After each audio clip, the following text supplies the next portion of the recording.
Pastor, lá em Mateus 24:21, Jesus diz, porque haverá uma grande tribulação, uma grande aflição, como nunca houve desde o princípio no mundo até agora, nem tampouco haverá de ocorrer.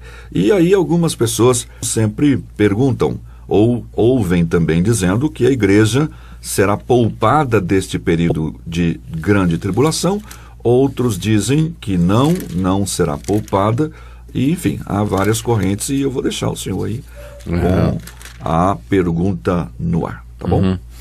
Certo. De fato, Jesus, no seu sermão escatológico proferido aos seus discípulos, ele fez menção a esse período que ele chama de grande tribulação. E ele, inclusive, classifica dizendo que essa tribulação, a palavra tribulação quer dizer sofrimento, né? Sim. Que esse sofrimento, esse período de sofrimento, ele será único. Ele diz que desde o princípio do mundo até agora não houve e nem jamais haverá um período semelhante de sofrimento que virá sobre a terra. Aqui Jesus está, na verdade, repetindo as palavras do profeta Daniel. No capítulo 12, verso 1 da sua profecia, Daniel diz assim que nesse tempo se levantará Miguel, o grande príncipe, defensor dos filhos do teu povo, e haverá tempo de angústia, a qual nunca houve, desde que houve nação até aquele tempo. Mas naquele tempo será salvo o teu povo, todo aquele que for achado inscrito no livro. Então o profeta Daniel já havia se referido a esse período que ele chama período de angústia, que nunca houve similar a ele, mas que seriam salvos aqueles que fossem achados inscritos no livro. Aqui mesmo, no livro de Daniel, voltando um pouquinho, nós encontramos no capítulo 9 a famosa profecia das 70 semanas, que também tem sido interpretada por alguns da seguinte maneira, que juntando o quadro todo, né, o que a posição popular e tem que ser dito recente, é que o quadro que nos espera seria mais ou menos esse. Próximo à vinda de Jesus, então ele viria secretamente nos ares para arrebatar o seu povo. Certo. Então todo o verdadeiro cristão seria arrebatado desse mundo, transformado para o encontro com Cristo nos ares. Mas esse encontro é secreto. Somente os crentes participarão. O mundo não verá. Essa é uma posição, né? Essa é uma posição. E aí, então, depois que a igreja for arrebatada do mundo de forma secreta, começa o período de grande tribulação, que os estudiosos, né, dessa linha dizem que será de 7 anos. Sim. Então, durante esses 7 anos, surgirá o anticristo, que terá um domínio sobre todo mundo, vai perseguir os judeus, particularmente, e vai implantar o seu reino sobre a terra. E no final dos 7 anos, quando os que se converterem nesse período, porque haverá conversão durante esse período, né, especialmente entre os judeus, quando tudo parece que está perdido para esse povo, né, que está dentro da grande tribulação, Cristo vem uma segunda vez. Na verdade já seria a terceira, né? A primeira quando ele encarnou, a segunda silenciosamente para arrebatar a igreja, e agora vem uma terceira vez pública, né? E aí ele esmagará o anticristo numa batalha fenomenal, apocalíptica, e então instalará o seu reino milenar aqui na Terra. Certo. Então, dessa perspectiva que a gente chama de dispensacionalista, ou alguns pré-milenistas, a grande tribulação é um período de 7 anos de sofrimento sobre a terra, debaixo do controle do anticristo. A igreja terá sido arrebatada antes e será encerrada com a vinda de Cristo para destruir o anticristo. Certo. E começar o período que é chamado do milênio. Bom, essa posição, Nathan, ela é recente, viu? Ela tem uns 200 anos no máximo.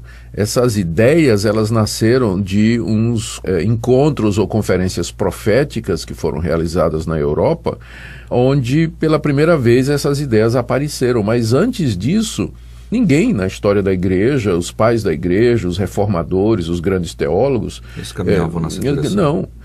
Essa ideia de que o arrebatamento antes da grande tribulação, isso aí é modernismo, né, por assim dizer, é uma posição mais moderna.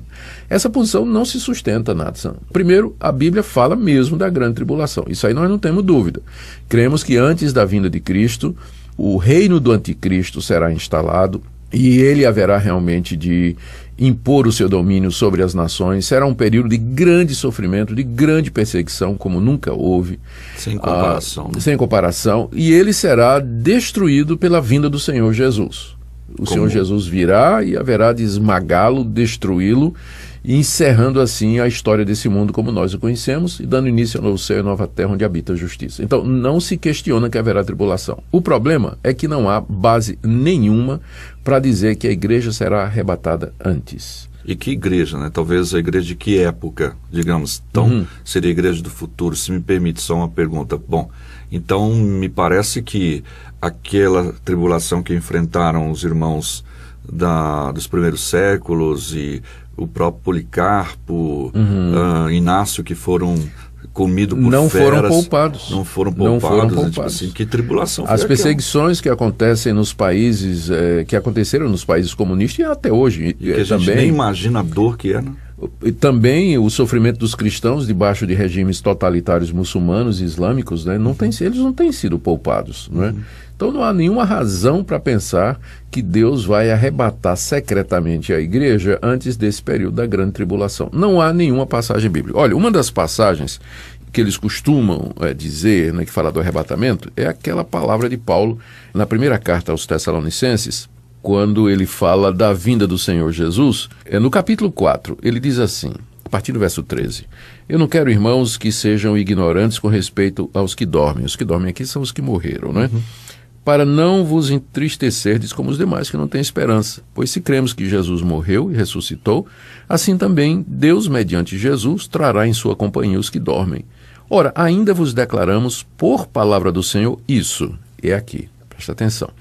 Nós, os vivos, os que ficarmos até a vinda do Senhor, de modo algum precederemos os que dormem, porquanto o Senhor mesmo, dada a sua palavra de ordem, ouvida a voz do arcanjo e ressoada a trombeta de Deus, descerá dos céus, e os mortos em Cristo ressuscitarão primeiro.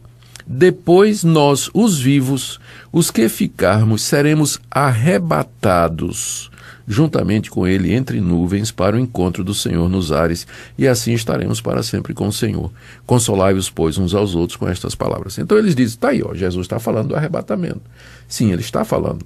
E de fato, quando o Senhor Jesus Cristo vier em glória, duas coisas vão acontecer. Os mortos ressuscitarão e os vivos serão arrebatados, ou seja, eles serão tomados daqui da terra, elevados para o encontro do Senhor, com o Senhor Jesus nos ares. Sim. Mas isso não é um evento, Natsan, não é um evento misterioso, oculto, secreto. Porque olha os termos em que Paulo diz aqui, ó. Ele diz, o Senhor, dada a palavra de ordem, ouvida a voz do arcanjo. O arcanjo é um anjo que está no topo da hierarquia.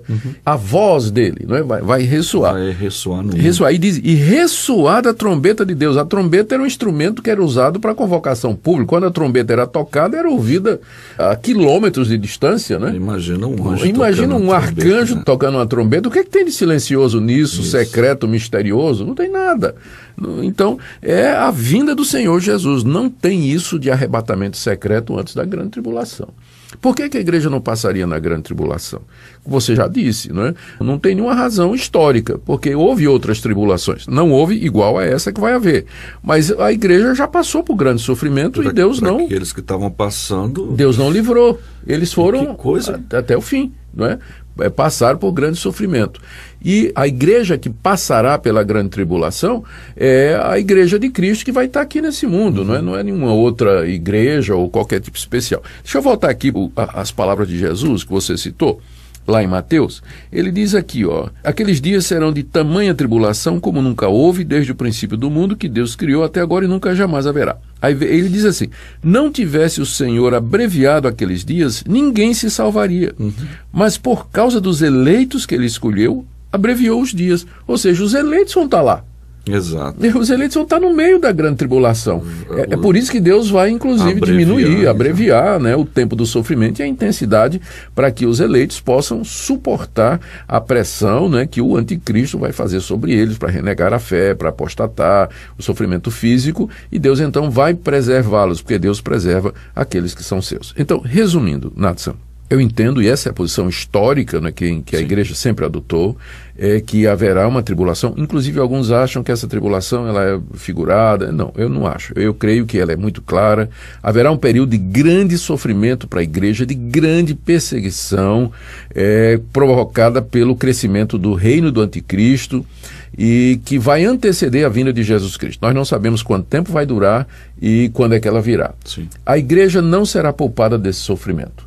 Mas esse período será encerrado com a vinda do Senhor Jesus Cristo. Nos ares, publicamente, abertamente, todo olho verá anticristo esmagado, inimigos destruídos, povo de Deus salvo, ressurreição dos mortos, transformação dos vivos, novo céu e nova terra, onde habita a justiça. Aleluia. E tudo para a glória dele, né, no final Amém. das contas. Amém. Que bom. É uma certa feita, faz tempo isso, muito tempo. Lá na primeira igreja, o senhor veio falar um pouquinho, e a gente estava presente na ocasião. O senhor não era pastor lá ainda, e quando estava falando sobre esse tema, chegou na grande tribulação. Sim. E achei interessante que o senhor disse assim, para quem pensava que não ia passar pela tribulação, surpresa. Olha, Nácio, eu acho melhor a gente estar preparado para passar na grande tribulação e ser arrebatado antes do que você achar que vai ser arrebatado e de repente você se vê no meio dela, né?